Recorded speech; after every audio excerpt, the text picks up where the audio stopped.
ونستعينه ونؤمن به ونتوكل عليه ونعوذ بالله من شرور أنفسنا ومن سيئات أعمالنا من يهده الله فلا مضل له ومن يضلله فلا هادي له وأشهد أن لا إله إلا الله وحده لا شريك له وأشهد أن محمدا عبده ورسوله أرسله بالهدى ودين الحق ليظهره على الدين كله ولو كره المشركون اللهم صل على محمد وعلى آل محمد كما صليت على إبراهيم وعلى آل إبراهيم إنك حميد مجيد اللهم بارك على محمد وعلى آل محمد كما باركت على إبراهيم وعلى آل إبراهيم إنك حميد مجيد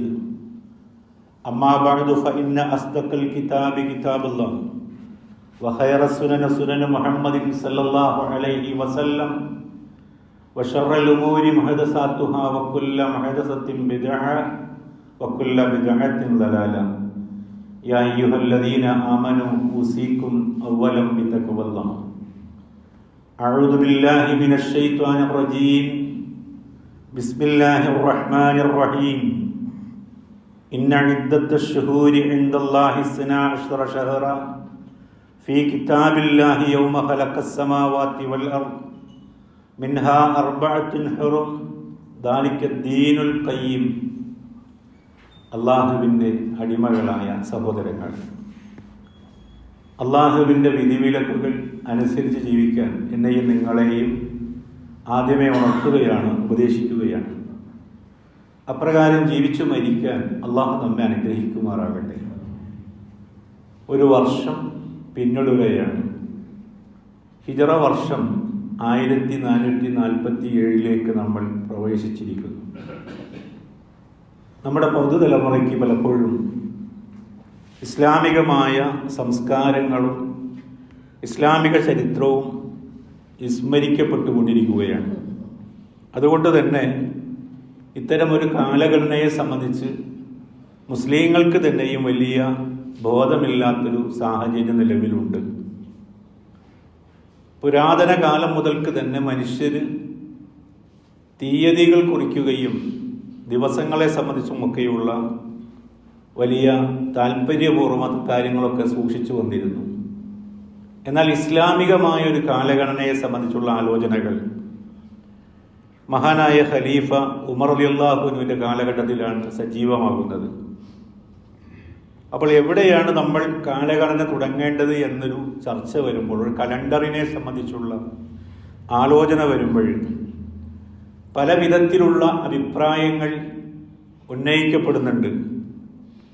പ്രവാചകന്റെ ജനനവുമായി ബന്ധപ്പെട്ടും ഖുർആനിൻ്റെ അവതരണവുമായി ബന്ധപ്പെട്ടും മക്ക വിജയവുമായി ബന്ധപ്പെട്ടുമൊക്കെ അഭിപ്രായങ്ങൾ ഉന്നയിക്കപ്പെട്ടുവെങ്കിലും പ്രവാചകൻ സല്ലല്ലാഹു അലൈഹി വസല്ലമയുടെയും സഹാബിമാരുടെയും മദീന ഹിജറയെ കണക്കാക്കിയിട്ടാണ് ഒരു കലണ്ടർ അല്ലെങ്കിൽ ഒരു കാലഗണന തിരഞ്ഞെടുക്കപ്പെടുന്നത്. ഒരു സമൂഹവും ഒരിക്കലും ഓർക്കാൻ ഇഷ്ടപ്പെടാത്ത ഒന്നാണ് പലായനങ്ങൾ എന്ന് പറയുന്നത്. തങ്ങൾ ജനിച്ചു വളർന്ന നാട്ടിൽ സ്വസ്ഥമായി ജീവിക്കാൻ സ്വാതന്ത്ര്യമില്ലാത്തൊരു ഘട്ടത്തിലാണ് മറ്റൊരു സ്ഥലത്തേക്ക് പോകേണ്ടി വരിക. ആധുനിക കാലഘട്ടത്തിൽ റോഹിംഗ്യൻ മുസ്ലിങ്ങൾ, അതേപോലെ തന്നെ സിറിയയിൽ നിന്നുമൊക്കെ നാടുകടത്തപ്പെടുന്ന ആളുകൾ, ഐലൻഡ് കുർദി എന്ന് പറയുന്ന ഇമേജ് ഇപ്പോഴും നമ്മുടെയൊക്കെ കൺമുമ്പിലുണ്ട്. 4 വയസ്സുകാരൻ്റെ. ഇപ്പോൾ പലായനങ്ങൾ പലപ്പോഴും സമൂഹം ഓർക്കാൻ ഇഷ്ടപ്പെടുന്നില്ല എങ്കിലും അതിന് കാരണമായി, തിരഞ്ഞെടുക്കപ്പെടാനുള്ള കാരണമായി ഉമർ റളിയല്ലാഹു അൻഹു പറയുന്നത് അൽ ഹിജ്റ ഫർറഖത് ബൈനൽ ഹഖ് വൽ ബാത്തിൽ, ഇത് സത്യത്തെയും അസത്യത്തെയും വേർതിരിക്കുന്ന ഒന്നാണ് എന്നതാണ്. അതുകൊണ്ടാണ് ഇതിനെ നമ്മൾ തിരഞ്ഞെടുക്കുന്നത് എന്ന് പറഞ്ഞുകൊണ്ടാണ് മറ്റ് സംഭവങ്ങളെയൊക്കെയും പിൻവലിച്ചുകൊണ്ട് ഇതിനെ ഏകീകരിച്ച് ഒരു കലണ്ടർ രൂപപ്പെടുത്തിയെടുക്കുന്നത്. ആമുഖമായി ഞാൻ നിങ്ങളുടെ ശ്രദ്ധയിൽ കേൾപ്പിച്ച വചനം ഖുർആനിലെ 9-ാമത്തെ അധ്യായത്തിലെ 36-ാമത്തെ വചനമാണ്.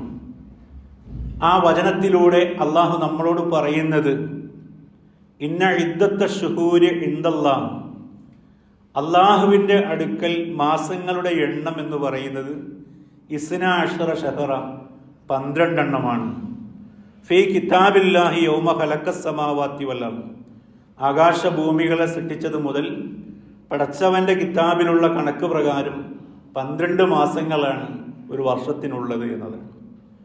മിൻഹ അർബഅത്തുൻ, അതിൽ 4 എന്ന് പറയുന്നത് ഹുറൂമുൻ, പവിത്രങ്ങളായിട്ടുള്ള ആദരണീയമായ മാസങ്ങളാണ്. ദാലിക ദീനുൽ ഖയ്യിം, അതാണ് ചൊവ്വായ മതം എന്ന് പറയുന്നത്. ഖയ്യിമിനെ ആദിലത്തുൻ മുസ്തഖീമ എന്നാണ് പറഞ്ഞത്. നീതിപൂർവവും നേരെ ചൊവ്വെ നിലകൊള്ളുന്നതുമായിട്ടുള്ള മതം. എന്താണ് അങ്ങനെ പറയാനുള്ള കാരണം? പഴയ കാലഘട്ടങ്ങളിൽ, ജാഹിലിയ കാലത്തൊക്കെ ആളുകൾ മാസങ്ങളെ പരസ്പരം വച്ചുമാറുമായിരുന്നു അവരുടെ സൗകര്യങ്ങൾക്ക് വേണ്ടി. അപ്പോൾ പവിത്രത കൽപ്പിക്കപ്പെട്ട പല മാസങ്ങളെയും അവർ മറ്റു മാസത്തിലേക്ക് നീട്ടിവെച്ചുകൊണ്ട് ആ മാസത്തിൻ്റെ പവിത്രതയെ ഭേദിച്ചുകൊണ്ടുള്ള പ്രവർത്തനങ്ങളിൽ അവർ ഏർപ്പെടുമായിരുന്നു. അവൾ അതിനെ നിരാകരിച്ചുകൊണ്ടാണ് അള്ളാഹുവിൻ്റെ കിതാബിൽ, ഖുർആനിൽ അള്ളാഹു ഈ കാര്യം രേഖപ്പെടുത്തിയത്. എന്താണ് കാലഗണനയുമായി ബന്ധപ്പെട്ട് മുസ്ലിങ്ങൾക്ക് ആ വിഷയത്തിലുള്ള താല്പര്യം, അല്ലെങ്കിൽ അവർ ഗൗരവമായി ചിന്തിക്കേണ്ടത് എന്താണ്? സമയബോധം എന്ന് പറയുന്നത് വളരെ പ്രധാനപ്പെട്ട ഒരു സംഗതിയാണ്. ഒരാളുടെ ജീവിതത്തിലെ ഏറ്റവും അമൂല്യമായത് എന്താണെന്ന് ചോദിച്ചാൽ അയാളുടെ പക്കലുള്ള പണവും സ്വത്ത് സമ്പാദ്യങ്ങളും വസ്തുവകകളെക്കാളും ഒക്കെയും ഉപരിയായിട്ടുള്ളത് അയാളുടെ പക്കലുള്ള അയാളുടെ ആയുസ് തന്നെയാണ്, സമയമാണ് എന്നതാണ്. ഒരാളുടെ വിജയത്തിൻ്റെ അല്ലെങ്കിൽ ഒരാളുടെ പുരോഗതിയിൽ ഈ സമയം സ്പർശിക്കാതെ പോകുന്നില്ല. സമയത്തിൻ്റെ കൃത്യമായ ഉപയോഗമാണ് ഒരാളെ ജീവിതത്തിൽ വിജയിയാക്കി തീർക്കുന്നത്. അതേ വിജയം തന്നെ അയാൾക്ക് ഭൗതിക ലോകത്ത് ആസ്വദിക്കണമെങ്കിൽ ആ സമയം ആവശ്യവുമാണ്. 18 ഭാഷകൾ അറിയാവുന്ന ഒരു മനുഷ്യന് ഒരു സുപ്രഭാതത്തിൽ അയാൾ ഊമയായി പോയാൽ ആ 18 ഭാഷയുടെ അറിവ് അയാൾക്ക് ഉപകരിക്കാത്തതുപോലെ എല്ലാ സമ്പാദ്യങ്ങളും ഉണ്ട്, പക്ഷേ ആയുസിൻ്റെ കണക്കിൽ ഇനി അയാൾക്കൊന്നും അവശേഷിക്കുന്നില്ല, അയാൾ അടുത്ത നിമിഷം മരിക്കേണ്ടവനാണ് എങ്കിൽ ഈ സമ്പാദിച്ചതൊക്കെയും വൃഥാവിലായി പോകും എന്നതാണ്. അയാൾക്ക് വ്യക്തിപരമായി അത് ഉപകാരപ്പെടുകയില്ല. അപ്പോൾ ഏറ്റവും പ്രധാനം എന്ന് പറയുന്നത് സമയമാണ് എന്ന് നമ്മൾ തിരിച്ചറിയണം. ഖുർആനിലെ തന്നെ 63-ാമത്തെ അധ്യായം സൂറ മുനാഫിക്കൂനിലെ 10-ാമത്തെ വചനം നമുക്കറിയാം. റബ്ബി ലൗല അഖർതനി ഇലാ അജലിൻ ഖരീബ് ഫഅസ്വദ്ദക വഅകും മിനസ് സ്വാലിഹീൻ. ഒരു മനുഷ്യന്റെ ആത്മാവിനെ പിടിക്കാൻ മലക്കുൽ മൗത്ത് വരുമ്പോൾ ആ മനുഷ്യൻ വിലപിക്കുന്നതായി ഖുർആൻ രേഖപ്പെടുത്തുകയാണ്. എന്തുകൊണ്ടാണ് നാഥ എനിക്ക് നീ ആയുസിനെ നീട്ടിത്തരാത്തത്? അങ്ങനെ എനിക്കൊരല്പസമയം നീ എനിക്ക് നീട്ടിത്തരുകയാണ് എങ്കിൽ ഫഅസ്വദ്ദക വഅകും മിനസ് സ്വാലിഹീൻ, ഞാൻ ദാനധർമ്മങ്ങളൊക്കെ ചെയ്ത് നല്ല സൽക്കർമ്മകാരിയായി സച്ചരിതനായ മനുഷ്യനായി ഞാൻ ആയിക്കൊള്ളാമെന്ന് അയാൾ പറയുന്നത് അയാളുടെ ജീവിതത്തിൻ്റെ ഒടുവിലാണ്. പലപ്പോഴും ഈ വിലാപം നമ്മൾ വിചാരിക്കുന്നത് സത്യനിഷേധികളായ ആളുകളായിരിക്കും എന്നുള്ളതാണ്. എന്നാൽ അതിൻ്റെ തൊട്ട് മുമ്പുള്ള 50-ാമത്തെ വചനം പരിശോധിച്ചാൽ നമുക്ക് മനസ്സിലാക്കാൻ കഴിയും. ഇമാം ഖുർത്തുബി അത് രേഖപ്പെടുത്തിയിരിക്കുന്നു കൃത്യമായി തന്നെ. ഇത് മുസ്ലിങ്ങളുടെ, വിശ്വാസികളുടെ തന്നെ വിലാപമായിട്ടാണ് പറയുന്നത്. കാരണം 9-ാമത്തെ വചനത്തിൽ പറയുന്നത് ഇങ്ങനെയാണ്: യാ അയ്യുഹല്ലദീന ആമനൂ, അല്ലയോ സത്യവിശ്വാസികളെ, ലാ തുൽഹിക്കും അംവാലുക്കും വലാ ഔലാദുക്കും അൻ ദിക്രില്ല, നിങ്ങളുടെ സമ്പത്തും അതേപോലെ തന്നെ സന്താനങ്ങളും ദൈവസ്മരണയെ തൊട്ട് നിങ്ങളെ അശ്രദ്ധമാക്കാതിരിക്കട്ടെ. വമൻ യഫ്അൽ ദാലിക, അപ്രകാരം ആരെങ്കിലും ആയിപ്പോയാൽ ഫഉലൈക ഹുമുൽ ഖാസിറൂൻ, തീർച്ചയായും അക്കൂട്ടരായിരിക്കും നഷ്ടകാരികളായ ആളുകൾ. അത് പറഞ്ഞതിന് ശേഷമാണ് ഖുർആൻ ഇത് പറയുന്നത്. അപ്പോൾ ഈ ആയത്തുകളൊക്കെ നമ്മുടെ ജീവിതവുമായി വളരെ അഭേദ്യമായൊരു ബന്ധമുണ്ട് എന്ന് നമ്മൾ ആലോചിക്കേണ്ടതുണ്ട്. പടച്ചവന്റെ സ്മരണയെ തൊട്ട് തടഞ്ഞു നിർത്തുന്ന വ്യവഹാരങ്ങളുമായി നമ്മൾ ജീവിതത്തിൻ്റെ 24 മണിക്കൂറും കെട്ടിമറിഞ്ഞിട്ടും എനിക്കും നിങ്ങൾക്കും മടുപ്പുമില്ല, നമുക്കൊന്നും സമയം തികയണമില്ല എന്നുള്ളതാണ്. ഒരു നല്ല കാര്യത്തിന് വേണ്ടി വിളിച്ചാൽ പോലും താല്പര്യപൂർവ്വം നമുക്ക് വരാൻ കഴിയുന്നില്ല. അതിന് പലപ്പോഴും നമ്മുടെ മക്കൾ തടസ്സമാണ്. അതല്ലെങ്കിൽ മറ്റ് ആരാധനകൾക്ക് വേണ്ടി നമ്മൾ തിരഞ്ഞെടുക്കേണ്ട സമയങ്ങൾ ഭൗതികമായ മറ്റു പല കാര്യങ്ങളും ഉള്ളതിനാൽ അതിന് തടസ്സമായി വരികയാണ്. സമ്പത്തിനോടുള്ള നമ്മുടെ അദമ്യമായ ഇഷ്ടം ഒരുപാട് കാര്യങ്ങൾ, സക്കാത്ത് പോലും കൃത്യമായി കൊടുക്കുന്നതിൽ നിന്ന് നമ്മെ തടഞ്ഞു വയ്ക്കുന്നുണ്ട്. അതൊക്കെയും കടമായും പലപ്പോഴുമൊക്കെ കൊടുക്കാതെയുമൊക്കെയാണ് വേർപിരിഞ്ഞുകൊണ്ടിരിക്കുന്നത്. ഇതൊക്കെയും ഒരു ദുരന്തമായി ഖുർആൻ കൃത്യമായി രേഖപ്പെടുത്തുന്നുണ്ട്. മക്കളൊരു പ്രധാനപ്പെട്ട ഘടകമാണ്. നമ്മൾ നിരന്തരമായി സൂചിപ്പിക്കുന്നുണ്ട്. അലാമത്ത് യൗമുൽ ഖിയാമ, അന്ത്യനാളിൻ്റെ ലക്ഷണങ്ങൾ പറയുന്ന ദീർഘമായ ഹദീസിൽ അള്ളാഹുവിൻ്റെ റസൂല് പറഞ്ഞൊരു സംഭവം, അൻ തലിദ ഉമ്മത്തു റബ്ബത്തുഹ, ഉമ്മ അവളുടെ യജമാനത്തിയെ പ്രസവിക്കും എന്നുള്ളതാണ്. അങ്ങനെ ഒരു സംഭവം ഉണ്ടാവും. മക്കള് മാതാപിതാക്കളുടെ യജമാനനും യജമാനത്തിയും സയ്യിദും സയ്യിദത്തിയൊക്കെയായി വരുന്നൊരു കാലഘട്ടം കണ്ടാൽ നിങ്ങൾ മനസ്സിലാക്കിക്കൊള്ളൂ, ഏതാണ്ട് അറ്റപ്പറ്റ ആയിട്ടുണ്ട് എന്ന് നിങ്ങൾ മനസ്സിലാക്കിക്കൊള്ളൂ എന്നതാണ് പ്രവാചകൻ പറയുന്നത്. പലപ്പോഴും അതിനേക്കാളൊക്കെ അപ്പുറത്തേക്ക് എത്തിക്കൊണ്ടിരിക്കുന്ന സാഹചര്യത്തിലാണ് നമ്മൾ ജീവിച്ചു പോകുന്നത്. അപ്പോൾ ഈ ആയത്തിൽ പറയുന്ന ഏറ്റവും പ്രധാനപ്പെട്ട ഒരു സംഗതി എന്ന് പറയുന്നത് സമയത്തെ സംബന്ധിച്ചുള്ള കൃത്യമായ ബോധമാണ്. ഒരു വിചാരണയെയും മുന്നിൽ കാണാതെ, യാതൊരു ബോധവുമില്ലാതെ, ജീവിതത്തിന് ലക്ഷ്യമില്ലാതെ നമ്മളിങ്ങനെ പോവുകയാണ്. നോക്കൂ നിങ്ങൾ, ഇമാം സുന്ന അഹ്മദ് ബിൻ ഹംബൽ റിപ്പോർട്ട് ചെയ്ത ഹദീസിൽ അള്ളാഹുവിൻ്റെ റസൂല് പറയാണ്, അൽ ജന്നത്തു അഖ്റബു ഇലാ അഹദിക്കും മിൻ ശിറാഖി നഅലിഹി. സ്വർഗം എന്ന് പറയുന്നത് നിങ്ങൾ ഓരോരുത്തരുടെയും ചെരുപ്പിന്റെ വാറിനേക്കാൾ നിങ്ങൾക്ക് സമീപത്തുണ്ട് എന്ന്. നമ്മുടെ സ്വർഗം നമ്മുടെ ചെരുപ്പിന്റെ വാറിനേക്കാൾ നമ്മുടെ അടുത്ത് സ്ഥിതി ചെയ്യുന്നുണ്ട്. വന്നാറു മിസ്ലു ദാലിക, അതുപോലെ തന്നെയാണ് കേട്ടോ നരകവും. രണ്ട് തലങ്ങളെ ഒരു മനുഷ്യൻ ചെന്നെത്തിച്ചേരേണ്ടുന്ന അവസാനത്തെ അവന്റെ ആശ്രയത്തെ, അവന്റെ സങ്കേതത്തെ അള്ളാഹുവിൻ്റെ റസൂല് വിശേഷിപ്പിക്കുകയാണ്. ഈ ഹദീസിൽ രണ്ട് മാനങ്ങളാണുള്ളത്. ഒന്ന് വലിയൊരു പ്രതീക്ഷയാണ്. സ്വർഗം നമുക്കൊക്കെ കിട്ടാനാണോ എന്നൊരു ദാസൻ നിരാശനാവേണ്ടതില്ല. അവന്റെ ചെരുപ്പിന്റെ വാറിനേക്കാൾ അടുത്തായി അവന്റെ സ്വർഗമുണ്ട്. ഒന്ന് മനസ്സ് വച്ചാൽ നിനക്കത് പ്രാപിക്കാൻ കഴിയും. എൻ്റെ കാലം ഇത്രയും പോയല്ലോ, ഒരു ചിന്തയുമില്ലാതെ ഞാൻ കുറേ സമയവും കാലവും ഒക്കെ ചെലവഴിച്ചു പോയല്ലോ എന്ന് വിലപിച്ച്, എന്നാൽ ഇനി അങ്ങനെ തന്നെ അങ്ങോട്ട് ആവട്ടെ എന്ന രീതിയിൽ ജീവിതത്തെ യാതൊരു നിയന്ത്രണങ്ങൾക്കും വിധേയമാക്കാതെ തള്ളിവിടാനല്ല പറയുന്നത്. ആ തിരിച്ചറിവുണ്ടാകുന്ന നിമിഷം മുതൽ തിരിച്ചു നടക്കാനുള്ള എല്ലാ സൗകര്യങ്ങളും എല്ലാ അനുഗ്രഹങ്ങളും അള്ളാഹു ഇവിടെ ഒരുക്കി തന്നിട്ടുണ്ട്. അതേപോലൊരു സൂക്ഷ്മത വേണം. നീ നിലക്കൊള്ളുന്നത് നരകത്തിന്റെ വക്കിലാണ്. നിന്റെ ഒരു അശ്രദ്ധ കൊണ്ട് നിനക്ക് നരകത്തിലേക്ക് പോകേണ്ടി വരുന്ന സാഹചര്യം ഉണ്ടാകാം. അതിനെപ്പറ്റിയുള്ള കൃത്യമായ സൂക്ഷ്മതയും വേണം. അപ്പോൾ പ്രതീക്ഷയോടൊപ്പം ഈ സൂക്ഷ്മതയും ഉള്ളൊരു മനുഷ്യനെ സംബന്ധിച്ചിടത്തോളം തീർച്ചയായും അവൻ ജീവിതത്തിൽ വിജയം വരിക്കുന്ന തലത്തിലേക്ക് എത്തുമെന്നുള്ളതാണ്. ആത്യന്തികമായി ഒരു വർഷം പിന്നിടുമ്പോൾ, അതല്ലെങ്കിൽ ഒരു മാസം പിന്നിടുമ്പോൾ, ഒരു ദിവസം പിന്നിടുമ്പോൾ എന്താണ് അതിൻ്റെ യഥാർത്ഥ അർത്ഥം എന്ന് പറയുന്നത്?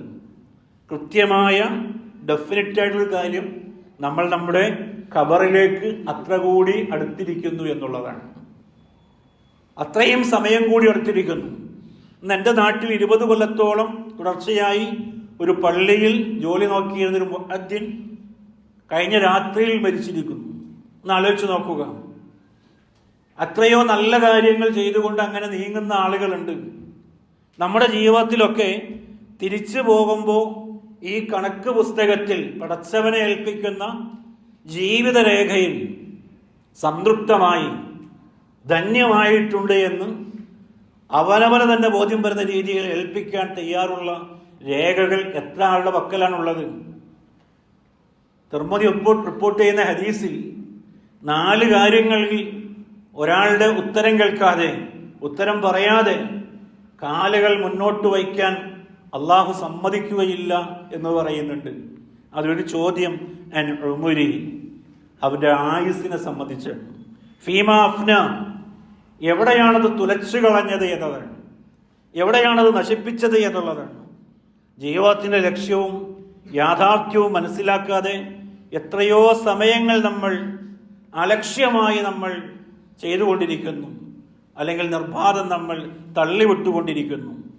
ഖുർആനിലെ 25-ാമത്തെ അധ്യായം സൂറ ഫുർഖാനിലെ 62-ാമത്തെ വചനം അള്ളാഹു പറയുന്നുണ്ട്, വഹുവല്ലദീ ജഅലൽ ലൈല വന്നഹാറ ഖിൽഫത്തൻ. തീർച്ചയായും അള്ളാഹുവാണ് രാപ്പകലുകളെ മാറ്റി മാറ്റിക്കൊണ്ടിരിക്കുന്നവൻ. ലിമൻ അറാദ അൻ യദക്കറ, ആരാണോ ഉറ്റാലോചിക്കുന്നത്, കാര്യങ്ങൾ ആലോചിച്ചു മനസ്സിലാക്കുന്നത്, അവന് വേണ്ടിയും. ഔ അറാദ ശുക്കൂറ, അതല്ലെങ്കിൽ നന്ദി കാണിക്കാൻ ആഗ്രഹിക്കുന്ന മനുഷ്യന് വേണ്ടിയുമാണ്. ഓരോ ദിവസവും നമ്മളെ സംബന്ധിച്ചിടത്തോളം പുതിയ പുതിയ പ്രതീക്ഷകളും ജീവിതത്തിൽ അനർഘമായി ലഭിക്കുന്ന അനുഗ്രഹങ്ങളുമാണ് എന്ന് തിരിച്ചറിയാൻ നമുക്ക് സാധിക്കേണ്ടതുണ്ട്. അഹമ്മദ് ഷൗക്കിയുടെ വളരെ പ്രശസ്തമായിട്ടുള്ള 2 വരികൾ ഇങ്ങനെയാണ്. അദ്ദേഹം പരലോകത്തെ സംബന്ധിച്ച് ആളുകളെ ഉദ്ബോധിപ്പിക്കുകയാണ്. ദഖാത്തുൽ കൽബിൽ മർഇ ഖായിലത്തുൽ ലഹു, മനുഷ്യന്റെ ഹാർട്ട് ബീറ്റ് നിന്നോട് മന്ത്രിക്കുന്നത് ഇന്നൽ ഹയാത്ത ദഖായിഖുൻ വസവാനി, ഈ ജീവിതം എന്ന് പറയുന്നത് ഏതാനും മിനിറ്റുകളും കുറെ സെക്കൻഡുകളുമാണ്. അതാണട്ടോ നമ്മുടെ ഹൃദയ ബീറ്റുകൾ, ഹൃദയമിടിപ്പുകൾ നമ്മളോട് മന്ത്രിച്ചു കൊണ്ടിരിക്കുന്നത്. നിന്റെ ജീവിതം മനുഷ്യ ഏതാനും നിമിഷങ്ങളും കുറെ സെക്കൻഡുകളുടെയും സങ്കലനമാണ്. അതെല്ലാം കൂടി കൂട്ടിയാൽ കിട്ടുന്ന എന്താണോ അതാണ് നിന്റെ ജീവിതം എന്ന് പറയുന്നത്. നീ മറന്നു പോകേണ്ടതില്ലാത്തത്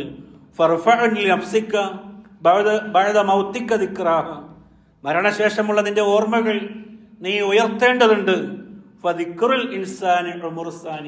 ഒരു മനുഷ്യനെ സംബന്ധിച്ചിടത്തോളം ഏറ്റവും പ്രധാനപ്പെട്ടത് അവന്റെ സ്മരണ എന്ന് പറയുന്നത് ജീവിതത്തിന് ശേഷമുള്ള 2ാമത്തൊരു ജീവിതമാണട്ടോ എന്ന് അഹമ്മദ് ഷൗക്കി ആളുകളെ ഉദ്ബോധിപ്പിക്കുകയാണ്.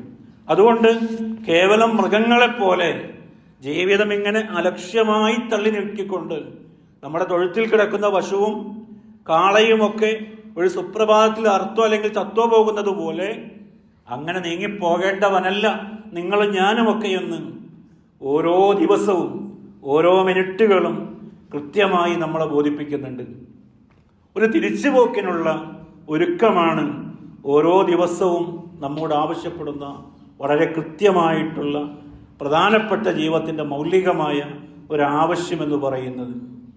നമ്മളൊക്കെ നമുക്ക് വേണ്ടി എന്താണ് ചെയ്തിട്ടുള്ളത് എന്ന് ഒരു നിമിഷം നമ്മളെ സംബന്ധിച്ചിട്ടുള്ളത് ആലോചിച്ച് നോക്കാം. ഞാൻ എനിക്ക് വേണ്ടി എന്ത് ചെയ്തിട്ടുണ്ട്, നിങ്ങൾ ഓരോരുത്തരും നിങ്ങൾക്ക് വേണ്ടി എന്ത് ചെയ്തിട്ടുണ്ട്.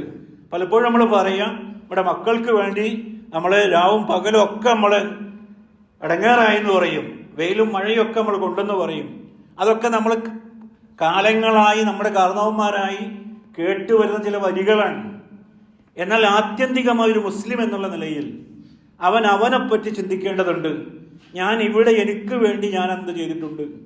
3 കാര്യങ്ങൾ അള്ളാഹുവിന്റെ റസൂല് പറഞ്ഞു. ഈ 3 അല്ലാത്തതൊന്നും നിങ്ങളുടേതെന്ന് നിങ്ങൾക്ക് പറയാൻ പറ്റില്ല. ആദമിന്റെ മക്കൾ ഇങ്ങനെ പറഞ്ഞുകൊണ്ടിരിക്കും എൻ്റെ ധനം എൻ്റെ ധനം എന്നുള്ളത്. അവന്റെ മുമ്പിൽ നീണ്ടു നിവർന്നു കിടക്കുന്ന അവന്റെ വസ്തുവകകൾ കണ്ടുകൊണ്ട് അവൻ ഇങ്ങനെ പുളകം കൊള്ളുകയാണ്. അവന്റെ തൊഴിലിടങ്ങൾ കണ്ടുകൊണ്ട്, തോട്ടങ്ങൾ കണ്ടുകൊണ്ട്, അതല്ലെങ്കിൽ വലിയ ഷോപ്പിംഗ് കോംപ്ലക്സുകളൊക്കെ കണ്ടുകൊണ്ട് അയാൾ ഇങ്ങനെ ഉൾപ്പുളകം നടിക്കുകയാണ്. എന്നാൽ അങ്ങനെയൊന്നും പറയണ്ട. അല്ലാഹുവിന്റെ റസൂല് പറയാം, നിങ്ങളുടെ ധനം എന്ന് പറയുന്ന 3 കാര്യങ്ങൾ. ഒന്ന്, നിങ്ങൾ കഴിച്ചു തീർത്തതാണ്. അതിനി മറ്റൊരാൾക്ക് ഉപയോഗിക്കാൻ കഴിയില്ല. അത് നിങ്ങളുടേത് തന്നെയായി. നിങ്ങൾ ധരിച്ചത് നുരമ്പിയ വസ്ത്രങ്ങൾ, അതിനി മറ്റൊരാൾക്ക് ഉപയോഗിക്കാൻ കഴിയില്ല. അത് നിങ്ങളുടേതായി. നിങ്ങൾ നാളേക്ക് വേണ്ടി നിങ്ങൾക്ക് വേണ്ടി എന്താണോ സമ്പാദിച്ചത് അതും നിങ്ങളുടേതായി. അതല്ലാത്തതെല്ലാം മറ്റുള്ളവരുടേതാണ്. എൻ്റെ കയ്യിൽ കിടക്കുന്ന വാച്ച് ഞാനിവിടെ മരിച്ചു കഴിഞ്ഞാൽ നിങ്ങളത് ഊരി മാറ്റും, ഒരു സംശയമില്ല. ഇത് ഇത്രയും നാൾ ഇയാളുടെ കയ്യിൽ കിടന്നതല്ലോ, എങ്കിൽ അങ്ങനെ തന്നെ ഇരിക്കട്ടെ എന്ന് വിചാരിക്കില്ല. അങ്ങനത്തെ വിഡ്ഢിത്തരങ്ങൾ പുതിയ കാലഘട്ടത്തിൽ നമ്മൾ കേൾക്കുന്നുണ്ട്. കഴിഞ്ഞ ദിവസം വന്നിട്ടുള്ളൊരു വാർത്ത, ഒരാളുടെ ഏറ്റവും പ്രിയപ്പെട്ട ബൈക്ക് അയാളുടെ കൂടെ തന്നെ മറമാടി എന്നുള്ളതാണ്. എന്നാൽ അത്രയും അല്ലെങ്കിൽ അതേ രീതിയിൽ ചിന്തിക്കുന്ന ആളുകൾ വളരെ ന്യൂനാൽന്യൂനപക്ഷമാണ്. അതുകൊണ്ട് യാതൊരു പ്രയോജനവുമില്ല. നമ്മൾ നമുക്ക് വേണ്ടി ജീവിക്കാൻ കഴിയണം. ഖുർആൻ ഇത് ആശയം എത്രയോ കൃത്യമായിട്ട് അനേക സ്ഥലങ്ങളിൽ പറയുന്നുണ്ട്. അത് ശ്രദ്ധേയമായിട്ടുള്ളൊരു ഭാഗം 16-ാമത്തെ അധ്യായം സൂറ നഹലിലെ 96-ാമത്തെ വചനത്തിൽ നമുക്കിങ്ങനെ വായിക്കാം. മാ ഇൻദക്കും യൻഫദു, നിങ്ങളുടെ കയ്യിൽ എന്തുണ്ടോ അതെല്ലാം തീർന്നു പോകും. വമാ ഇൻദല്ലാഹി ബാക്കിൻ, അള്ളാഹുവിന്റെ പക്കൽ എന്താണോ നിങ്ങൾ അവശേഷിപ്പിച്ചത് അത് മാത്രമായിരിക്കും അവശേഷിക്കുക. ബാക്കിയുള്ളതെല്ലാം തീർന്നു പോകും, ബാക്കിയുള്ളതെല്ലാം നശിച്ചു പോകും. വളരെ കൃത്യമായി ഖുർആൻ നമ്മളോട് പറയുന്ന സംഗതിയാണ്. ഒറ്റപ്പെടുന്ന ചില സന്ദർഭങ്ങളുണ്ട്. അതെപ്പോഴൊക്കെയാണ്? നമ്മളൊന്ന് ആലോചിച്ച് നോക്കാം. ഒരു പണത്തിന് വല്ലാതെ അത്യാവശ്യം വന്ന സമയത്ത് നമ്മുടെ കയ്യിൽ പണമില്ല. ആ സമയത്ത് നമ്മളൊരു വല്ലാത്ത ഒറ്റപ്പെടലുണ്ട്. നിർവഹിക്കേണ്ട കാര്യം നിർവഹിക്കപ്പെടാതെ സമ്പന്നരുടെ മുമ്പിൽ ഓച്ചാനിച്ച് നിൽക്കേണ്ട ഒരു അവസ്ഥ ജീവിതത്തിൽ പല ഘട്ടങ്ങളിലായി വന്നു പോയിട്ടുള്ളവരായിരിക്കാം നമ്മളൊക്കെ. അതൊക്കെ ഒരു സാമ്പത്തിക രംഗത്തുള്ളൊരു ഒറ്റപ്പെടലാണ്. ഭൗതികമായ സ്ഥാനമാനങ്ങളുടെ മുമ്പിൽ നമ്മൾ ഒറ്റപ്പെട്ടു പോകാറുണ്ട്. മറ്റു പല വലിയ വലിയ ആളുകളുടെയും അധികാരികളുടെയും അതേപോലെ തന്നെ ഉന്നതന്മാരുടായ ആളുകളുടെയൊക്കെ മുമ്പിൽ ഒരു വിലയുമില്ലാത്തവരായി നമ്മൾ ഒറ്റപ്പെടാറുണ്ട്. അതേപോലെ തന്നെ വലിയ സൗഹൃദങ്ങളൊക്കെയും മാറ്റിവെച്ച് നോക്കുന്ന ജീവിതത്തിൻ്റെ പല ഘട്ടങ്ങളിലും നമ്മൾ ഒറ്റപ്പെട്ടു പോകാറുണ്ട്. ആരോഗ്യം ക്ഷയിക്കുമ്പോൾ, രോഗിയായി പോകുമ്പോൾ നമ്മുടെ ആഗ്രഹങ്ങൾ മറ്റുള്ളവരോട് പറയാനോ നിവർത്തിച്ചെടുക്കാനോ പറ്റാത്ത വേളയിൽ നമ്മൾ ഒറ്റപ്പെട്ടു പോകാറുണ്ട്. എന്നാൽ അതിനേക്കാളൊക്കെയും വളരെ ഗൗരവമുള്ള ഒരു ഒറ്റപ്പെടലുണ്ട്. മരണത്തിന് ശേഷമുള്ള ജീവിതത്തെ സംബന്ധിച്ചാണ് ഖുർആൻ അത് പറഞ്ഞത്. ഖുർആനിലെ 6-ാമത്തെ അധ്യായം സൂറ അൻആമിലെ 94-ാമത്തെ വചനം, വലക്കത് ജിഅ്തുമൂന ഫുറാദ, നിങ്ങൾ ഓരോരുത്തരും നമ്മുടെ അരികിലേക്ക് വരും ഒറ്റക്കൊറ്റക്കായിക്കൊണ്ട്. കമാ ഖലഖ്നാക്കും അവ്വല മറ, എങ്ങനെയാണോ നമ്മൾ നിങ്ങളെ ആദ്യം സൃഷ്ടിച്ചത് അതുപോലെ ഒറ്റയായിക്കൊണ്ട് എല്ലാവരും നമ്മുടെ അടുക്കലേക്ക് വരും. എന്നിട്ട് ഖുർആൻ പറയുന്ന ഒരു കാര്യമുണ്ട്, വതറക്തും മാ ഖവ്വൽനാക്കും വറാഅ ളുഹൂരിക്കും, നാം നിങ്ങൾക്ക് അധീനപ്പെടുത്തി തന്ന എല്ലാ സ്വത്തുവകകളും നിങ്ങൾ പിന്നിലേക്ക് വലിച്ചിട്ടുകൊണ്ട് അതെല്ലാം ഉപേക്ഷിച്ചുകൊണ്ട് നമ്മുടെ അരികിലേക്ക് നിങ്ങൾ ഒറ്റക്കൊറ്റക്കായി വരുന്നൊരു സന്ദർഭം നിങ്ങൾ ഓർക്കാൻ പറയാണ്. വളരെ ഗൗരവമായി ഖുർആൻ പറയാം, നമ്മളെല്ലാവരും ഒറ്റക്കൊറ്റക്കായി കടന്നു പോകേണ്ട ഒരു യാഥാർത്ഥ്യമാണ്. സഹോദരങ്ങളെ, ആ ഒരു ദിവസത്തെ പറ്റിയുള്ള കൃത്യമായ ബോധമുണ്ട് എങ്കിൽ നമ്മുടെ ജീവിതം എത്ര കണ്ട് വിമലീകരിക്കപ്പെടും, എത്ര കണ്ട് നമ്മൾ വളരെ സൂക്ഷ്മതയോടുകൂടി നമ്മൾ ജീവിക്കും. ചില വാശിയിൽ ചിലത് നമ്മൾ പിടിച്ചെടുത്തിട്ടുണ്ടാവും. ആ വാശിയൊക്കെയും വെറുതെയായിരുന്നു എന്നുള്ളത് തിരിച്ചറിയുന്നത് അത്തരം ഒരു വേളയിലാണ്. അത്തരം വാശി വേണ്ടായിരുന്നു എന്ന് തോന്നുന്നത്. ചില അന്യായങ്ങളുണ്ട്. എന്ന് ആലോചിച്ച് നോക്കൂ. നമ്മുടെ കോടതികളിൽ ശ്വാസം മുട്ടുകയാണ് കേസുകൾ കൊണ്ട്. അതിൽ പല കേസുകളും തികച്ചും ന്യായമല്ല എന്ന് അറിഞ്ഞുകൊണ്ട് തന്നെ ആ കേസ് നടത്തിയ ആളുകൾ കൊടുത്തതാണ്. അത്തരം കേസ് നടത്തിയ ആളുകളൊക്കെ പിന്നീട് വിലപിക്കേണ്ടി വരും. ആരാധനാലയങ്ങൾ പോലും കേസുകളിൽ നിന്ന് മുക്തമല്ല. എന്നാലോചിച്ച് നോക്കൂ, എന്തിനാണ് നമ്മൾ ഇവിടേക്ക് വരുന്നത്? ഒന്ന് നിർബന്ധമായ കർമ്മങ്ങൾ അള്ളാഹിന് വേണ്ടി ചെയ്യാൻ. ചില ആളുകൾ ജീവിതത്തിൽ ഒരുപാട് മാനസികമായ പല വിധത്തിലുള്ള സംഘർഷങ്ങൾ കൊണ്ട് കലുഷിതമാണ് ജീവിതം. ഒരല്പസമയം പടച്ചവന്റെ മുമ്പിൽ വന്നിരുന്നു കൊണ്ട് സങ്കടങ്ങളൊക്കെ തുറന്നു പറഞ്ഞ് മനസ്സ് ഫ്രീ ആയി പോകണമെന്ന ആഗ്രഹത്തിൽ വരാറുണ്ട്. അത്തരം ആരാധനാലയങ്ങൾ പോലും കലാപകലുഷിതമായ ആ സാഹചര്യത്തിലേക്ക്, ഒരു വ്യവഹാരത്തിലേക്ക് നയിക്കപ്പെടുമ്പോഴും അതൊക്കെയും വലിയ ബോഷ്കായിരുന്നു, തിന്മയായിരുന്നു എന്നൊക്കെ തിരിച്ചറിയാൻ ഒറ്റക്കാകുന്ന സന്ദർഭത്തിൽ ഓരോ മനുഷ്യനും തിരിച്ചറിയുമെന്നുള്ളതാണ്. സഹോദരങ്ങളെ, പറഞ്ഞു വരുന്നത് ആ ആശയം ഖുർആൻ 19-ാമത്തെ അധ്യായം സൂറ മറിയമിലെ 65-ാമത്തിൽ ആ വചനത്തിലൂടെ പറഞ്ഞത്, വകുല്ലുഹും ആതീഹി യൗമൽ ഖിയാമത്തി ഫർദ, പരലോകത്ത് പുനരുദ്ധാന നാളിൽ അവരെല്ലാവരും നമ്മുടെ അരികിൽ ഒറ്റക്കൊറ്റക്കായി വരുന്നതാണ്. അങ്ങനെ ഖുർആൻ അടിക്കടി ഈ ഒറ്റയായി പോകുന്ന സന്ദർഭത്തെ സംബന്ധിച്ച് നമ്മളെ കൃത്യമായി ഉണർത്തുന്നുണ്ട്. പ്രവാചക ചരിത്രത്തിലേക്ക് നമ്മൾ തിരിഞ്ഞു പോവുക. ആയിഷ റളിയല്ലാഹു അൻഹ ഒരിക്കൽ കരയുകയാണ്. പ്രവാചകൻ സല്ലല്ലാഹു അലൈഹി വസല്ലം വീട്ടിലേക്ക് വരുമ്പോൾ തൻ്റെ പ്രിയഭക്തി കരയുന്നു. അള്ളാഹുവിൻ്റെ റസൂൽ ചോദിക്കുന്നുണ്ട്, മാ യുബ്കീകി, എന്തിനാണ് നീ കരയുന്നത് എന്ന് ആയിഷ ബീവിയോട് അള്ളാഹുവിൻ്റെ റസൂൽ ചോദിക്കുന്നുണ്ട്.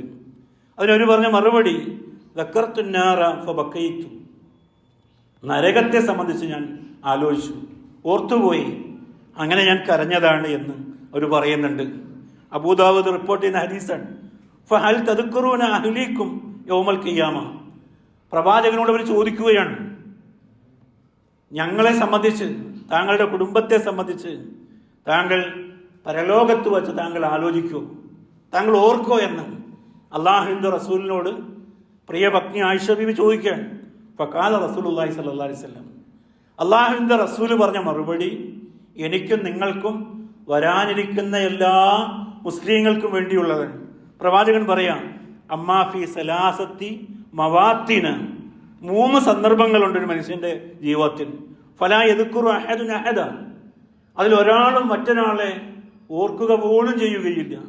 ഓർക്കാം എന്നല്ല പ്രവാചകൻ പറയുന്നത്, ഓർക്കാത്ത 3 സന്ദർഭങ്ങൾ അള്ളാഹുവിൻ്റെ റസൂൽ എണ്ണി പറയാൻ. ഇന്ദൽ മീസാൻ, ഓരോരുത്തരുടെയും കർമ്മഫലങ്ങൾ തൂക്കിക്കണക്കാക്കുന്ന ആ തുലാസിന്റെ അരികിൽ എൻ്റെ ഭാര്യയുടെ കർമ്മം എന്തായി, മക്കളുടെ കർമ്മം എന്തായി, മാതാപിതാക്കളുടെ അവസ്ഥ എന്തായി എന്ന് ഒരാളും ആലോചിക്കുകയില്ല. അയാളുടെ മുമ്പിൽ അയാളുടെ കർമ്മം മാത്രമായിരിക്കും അയാൾ ലക്ഷ്യം വയ്ക്കുക. ആ സന്ദർഭത്തിൽ മറ്റൊരാളെ ഓർക്കാൻ കഴിയില്ല. പ്രവാചകൻ പറയാൻ, ഹത്താ യഅലമ ഔ യഖിഫ മീസാനുഹു ഔ യസ്കുല, ത്രാസിൽ കനം കുറയുന്നോ കനം കൂടുമോ എന്ന ആശങ്കയിലായിരിക്കും ആ മനുഷ്യൻ.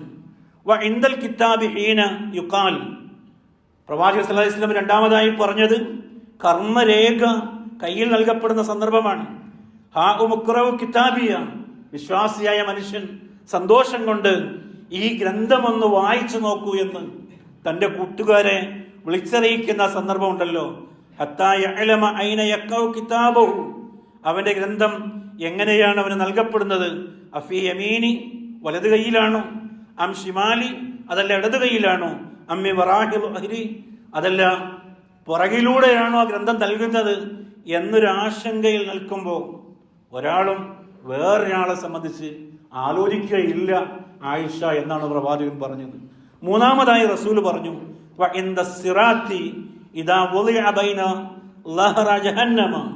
ജഹന്നമിന്റെ മുമ്പിൽ അള്ളാഹു സ്ഥാപിക്കുന്ന സിറാത്തുണ്ടല്ലോ, സിറാത്ത് പാലമെന്ന് കൊച്ചുനാളിലെ മദ്രസയിൽ മുതൽ നമ്മൾ കേട്ടുവരുന്ന സിറാത്ത്, ആ സിറാത്ത് സ്ഥാപിക്കപ്പെടുന്ന ഘട്ടത്തിൽ അതിലൂടെ കടന്നു പോകുന്ന വേളയിൽ എൻ്റെ കൂടെ ആരുണ്ട്, ഭാര്യയുണ്ടോ, മക്കളുണ്ടോ, മാതാപിതാക്കളുണ്ടോ എന്ന് ഒരാളും ഒരാളെപ്പറ്റിയും ആലോചിക്കുകയില്ല. അതുകൊണ്ട് പ്രവാചകൻ തൻ്റെ പ്രിയമകൾ ഫാത്തിമയോട് പറയുന്നുണ്ട്, പലവുരു കേട്ടതാണ് നമ്മളെല്ലാവരും, അങ്കിതി നഫ്സിക്ക് മിനന്നാർ, നരകത്തിൽ നിന്ന് നിന്റെ തടിയെ നീ തന്നെ കാക്കണം എന്നുള്ളത്. ആ ഒരു ബോധം ജീവിതത്തിൽ ഒരു ഘട്ടത്തിലും നമ്മൾ മറന്നു പോകാൻ പാടില്ല എന്നതാണ്. അലി ഇബ്നു അബീ ത്വാലിബ് റളിയല്ലാഹു അൻഹു തൻ്റെ അനുചരന്മാർക്ക് നൽകുന്ന 4 ഉപദേശങ്ങളുണ്ട്. ആധുനിക ലോകം എന്ന് പറയുന്നത് മുസ്ലിങ്ങളുടെ അവസ്ഥ എന്ന് ആലോചിച്ച് നോക്കാം. നമ്മൾ എവിടെയാണ് പുറകിലുള്ളത്? സമ്പത്തിൽ നമ്മൾ പുറകിലാണോ?